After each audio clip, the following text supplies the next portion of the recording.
ದಾಂಡೇಲಿಯ ಜನತಾ ಸಂಯುಕ್ತ ಪದವಿ ಪೂರ್ವ ಮಹಾವಿದ್ಯಾಲಯದ ಉಪನ್ಯಾಸಕಿ ನಿರುಪಮಾ ನಾಯಕ ಮಡಿಲಿಗೆ ಕಾಯಕ ಯೋಗಿ ಪ್ರಶಸ್ತಿಯ ಗರಿ.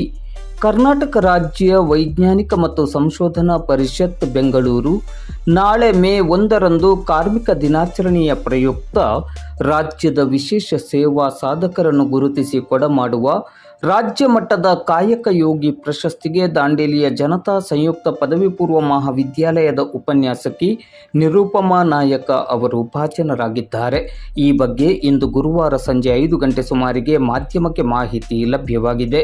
ನಿರುಪಮಾ ನಾಯಕ ಅವರು ಶಿಕ್ಷಣಶಾಸ್ತ್ರ ವಿಷಯದಲ್ಲಿ ರಾಜ್ಯ ಸಂಪನ್ಮೂಲ ವ್ಯಕ್ತಿಗಳಾಗಿದ್ದು, ಇವರಲ್ಲಿಯ ಶಿಸ್ತು, ಪ್ರಾಮಾಣಿಕತೆ, ಬದ್ಧತೆ, ಕ್ರಿಯಾಶೀಲತೆ, ನಿಸ್ವಾರ್ಥ ಸೇವೆ ಇಂದಿನ ಸಮುದಾಯಕ್ಕೆ ಮಾದರಿಯಾಗಿದೆ.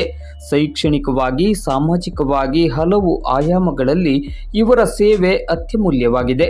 ನಾಳೆ ಬೆಂಗಳೂರು ಗ್ರಾಮಾಂತರ ಜಿಲ್ಲೆಯ ಹೊಸಕೋಟೆ ತಾಲೂಕಿನ ಸೂಲಿಬೆಲೆಯಲ್ಲಿ ನಡೆಯಲಿರುವ ರಾಜ್ಯ ಮಟ್ಟದ ಕಾರ್ಯಕ್ರಮದಲ್ಲಿ ಲೋಕೋಪಯೋಗಿ ಸಚಿವರಾದ ಸತೀಶ್ ಜಾರಕಿಹೊಳಿ ಅವರು ಈ ಪ್ರಶಸ್ತಿ ಪ್ರದಾನವನ್ನು ಮಾಡಲಿದ್ದಾರೆ ಎಂದು ತಿಳಿದುಬಂದಿದೆ.